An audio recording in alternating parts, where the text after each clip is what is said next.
안녕하십니까, 이용익 변호사입니다.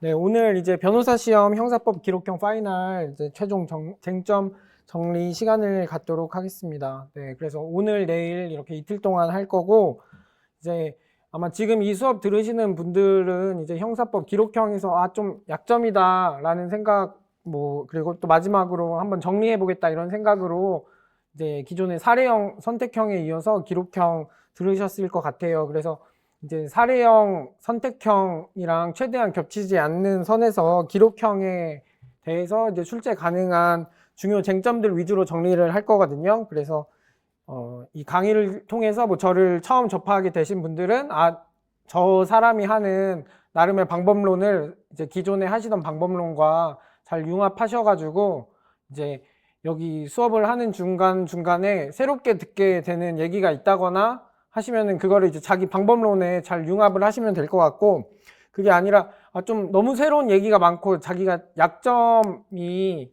너무 컸었기 때문에 아예 새로운 방법론을 접하는 게 좋겠다 하는 생각으로 제 거를 이제 접하신 경우라면 이제 한 2달 정도 남았잖아요. 그 2달 남은 기간 동안에 아예 빡세게 형사법 기록형 이제 개념 강의랑 문제풀이 강의 들으시면은 그 안에 충분히 극복 가능하거든요. 그래서 네, 저 같은 경우에는 이제 10회 변시로 시험을 봤었고, 요번 시험이 제 동기들이 이제 5번째 시험이에요. 그러다 보니까 저도 이제 변호사 시험 봤던 때도 지금 떠오르고, 딱 요맘때부터 걱정이 엄청 많이 될 시기거든요.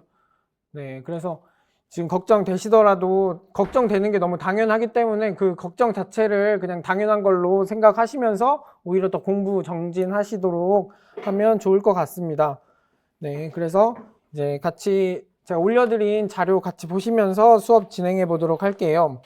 네, 그 첫 페이지에 그 세 줄 제가 써놓은 거 보시면은 기록형 출제 가능한 중요 쟁점 정리 이렇게 써놨는데, 여기서 이제 포인트는 기록형이에요. 네, 그래서 사례형, 선택형에 제시되어 있는 내용보다는, 그러니까 거기서 이제 출제될 내용들보다는 기록형에 출제될 내용들 위주로 정리를 하겠다. 네, 문제풀이 방법론과 그리고 또 중요한 판례들, 그거에 대한 설명은 밑에 2줄에도 적어놨는데, 여기서 기록형이 제일 중요한 부분이고, 예를 들어서 사례형 같은 경우에는 정말, 그러니까 기록형에는 나오지 않는 이렇게 판례나 법률도 있거든요. 예를 들어서 이제 거의 2년 연속으로 나왔던 게 성폭력 처벌법에서 카메라 촬영했던 거 가지고 이제 막 이용해서 협박하고 강요하고 이런 것들, 그런 것들의 경우에는 현재까지 이제 변시 기록형에서는 나오질 않았었어요. 오히려 형사 사례형에서는 자주 나오지만 기록형에서는 나오지 않는 친구들, 네, 기록형, 그러다 보니까 이제 기록형 위주로 판례를 할 것이고, 그 다음에 이제 시험 전 마지막으로 살펴볼 중요 쟁점 검토라고 쓴 거에서 마지막 요 부분이 좀 중요 부분이에요. 그래서 그냥 제가 아까 말씀드렸던 것처럼 사례형이나 선택형에서 막 이렇게 자주 보는 그런 친구들 말고 기록형 출제될 판례들 중에서 약간 좀 이제 끝판왕으로 갔을 때 접하게 될 내용들, 그런 것들에 대해서 다뤄보도록 하겠습니다. 그러다 보니까 이 둘째 줄에서 이제 다루게 되는 좀 지향하고 있는 바 같은 경우에는 좀 약간 고난도의 특별형법, 네, 사실 저희가 특별형법 공부할 때 이게 어느 정도 좀 자주 빈출되는 애들 외에는 깊숙하게 들여볼 기회가 없는데, 이제 이게 난이도가 어려워지게 되면은 기존에 검실이나 형제실에서 출제됐던 애들도 얼마든지 나올 수가 있다 보니까 그거를 이제 마지막에 출제 가능성이 떨어지긴 하지만 걔가 나오게 되면은 큰 변별력으로 이렇게 문제가 될 판례들, 쟁점들 살펴보도록 하겠습니다. 마지막으로 최신 판례랑 특별형법은, 이게 최신 판례라는 게 사실 엄밀하게 말하면은 결국에는 이제 기존 판례와 다른 내용의 판례가 최신 판례로서 제일 의미 있다고 생각을 해요. 그러다 보니까 이제 그 친구들 중에서, 그러니까 모든 최신 판례가 아니라 정말 기록형으로 출제될 만한 최신 판례들, 그리고 특별형법에서도 마찬가지고 걔네들을 이제 다뤄보도록 하겠습니다. 네, 그래서 일단 이제 기록형 그 자체로 너무 반복돼서 출제되는 애들이 많다 보니까 뭐 최신 판례라든지 특별형법의 어떤 구체적인 내용들을 살펴보기 이전에 그냥 기록형 그 자체 공부를 위해서만 봐도 이게 판례들이 엄청 많아요. 그래서 그것들을 다시 한번 좀 이제 파이널 강의로서 걔네들 한번 쫙 보면서 이제 새로운 내용들 하기 전에 기존 내용을 좀 다져가는 식으로 하도록 하겠습니다. 그래서 만약에 이 수업을 들으시면서 지금 제가 이제 말씀드린 오늘 요번 3시간 동안 말씀드리는 부분들에서 막 처음 보는 내용이 많다 하시면은 사실은 이제 좀 기본적인 부분에서 이게 놓치고 있는 것들이 많다 이렇게 보실 수 있는 부분이라서 그런 부분들에 대해서는 다시 좀 이제 공부하시면서 쌓아가실 필요가 있습니다. 네. 이게 변시 과목이 너무 다양하다 보니까 예를 들어서 한 3달 전에 공부했던 거였을 때 걔를 딱 그 공부한 직후에는 채워져 있었어도 그게 3개월이 또 지나게 되면은 몇 개월이 지나게 되면은 이제 좀 흐물해지잖아요. 내용이 희미해지는데 그런 친구들에 대해서 이제 다시 한번 이렇게 되새기고 쪼이는 시간이 될 수 있도록 제가 인도하도록 하겠습니다. 자, 그러면 이 페이지 같이 보도록 할게요. 네, 변시 형사 기록형의 경우에 이제 가 시험 구성, 이게 기록형 특성 같이 보도록 할게요.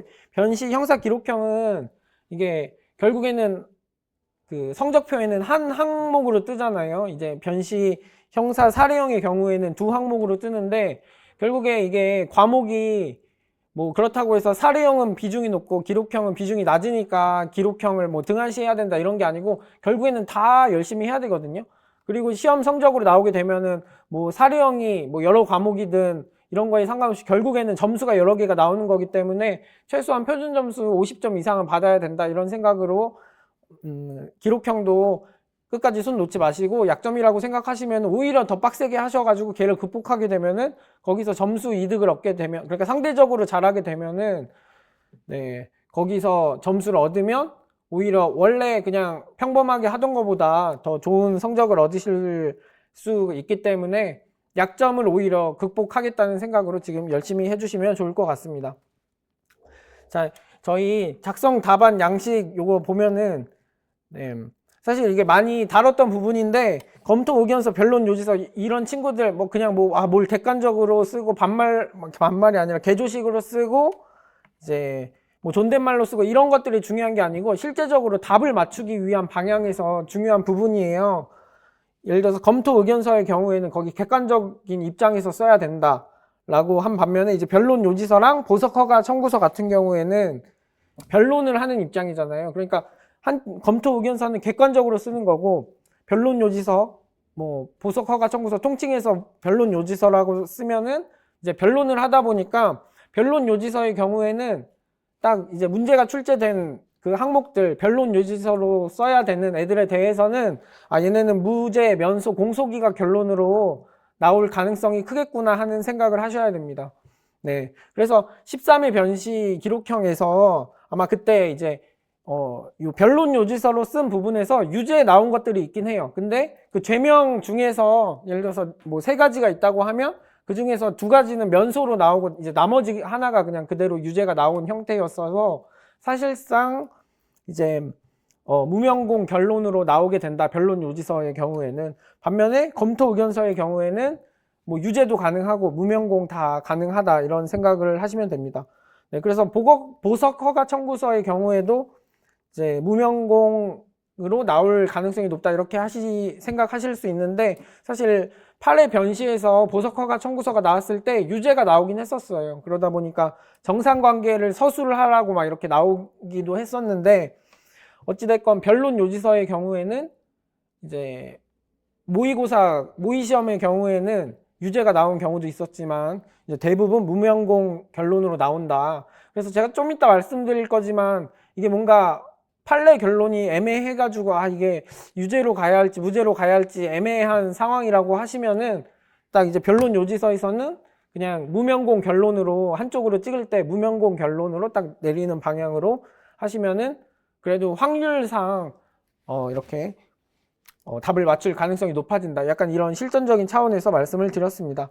자, 밑에 보시면 공소장 변경이 필요한지 여부 이렇게 말씀을 드렸는데 이게 검토 의견서의 경우에는 객관적으로 쓰다 보니까 어떤 죄명이 무죄가 됐을 때